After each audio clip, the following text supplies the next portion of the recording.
Magandang balita mga kababayan, pumiyok na po ang mag-asawang Diskaya sa Senate Blue Ribbon Committee hearing this morning. Ang allegations po na mga highlighted ay ang 25% na binibigay kay Martin Romualdez as the House Speaker at kay Saldico. Other lawmakers involved na pinangalanan ay si Roman Romulo, Jojoang Oswag, Patrick Michael Vargas, Jesus Madrona, among others, at saka mga DPWH officials like Regional Director Eduardo Virgilio, District Engineer Henry Alcantara, and dahil dito, alam natin na si Saldico ay reportedly left to US accordingly for medical treatment. Sabi ni spokesperson Princess Abante. Ang information po ay na-confirm noong September 7, 2025 amidst allegations of his involvement in anomalous budget insertions, particularly in flood control projects. Saldico's absence has raised questions about his accountability regarding the alleged insertions of billions of pesos in the 2025 national budget. So, sino po ang mga specific na named congressman? Sa Pasig City, ang representative na pinangalanan ay si Roman Romulo. Sa Quezon City representatives, si Arjo Atayde, Marvin Rillo, Patrick Michael Vargas. Sa Marikina representative, si Marcy Chodoro. Quezon City representative, si Renante Arrogancia.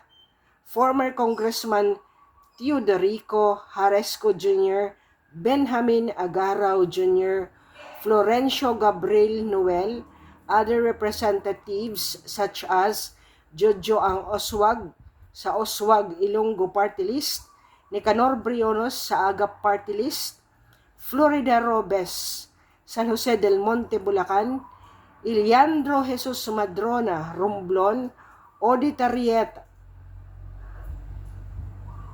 Occidental Mindoro, Antonieta Zudila, Zamboanga Zibugay, Dean Asitio, Caloocan City, Maribico Pilar, Quezon City. Sa DPWH officials and others, si Terence Calatrava, former Undersecretary of the Office of the Presidential Assistant for the Visayas, Zaldico, Ako Bicol Party List Representative, accused of having insertions worth 13.8 billion in the 2025 budget. The Diskaya couple claims these individuals demanded kickbacks ranging from 10 to 25%, and mostly ang 25% po ay accordingly napupunta kay House Representative Martin Romualdez at Saldico. It appears that after this affidavit was filed, si Senator Marcoleta po ay tumawag kay Justice Secretary Remulla, and accordingly bibigyan sila ng preventive or semi protection sa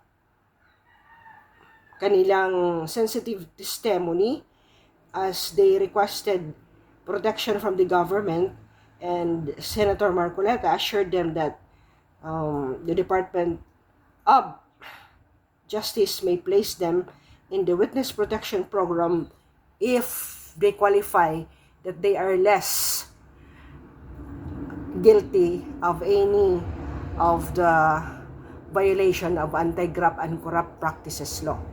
So, this is good development for the day, pero yun pa rin, ang claimor ng mga tao, ibig sabihin, paging naging witnesses ang mga to, na sila ang nakakarami ng maraming violations na ginawa halos buong Pilipinas ay sila ba ay hindi mapapapanagot.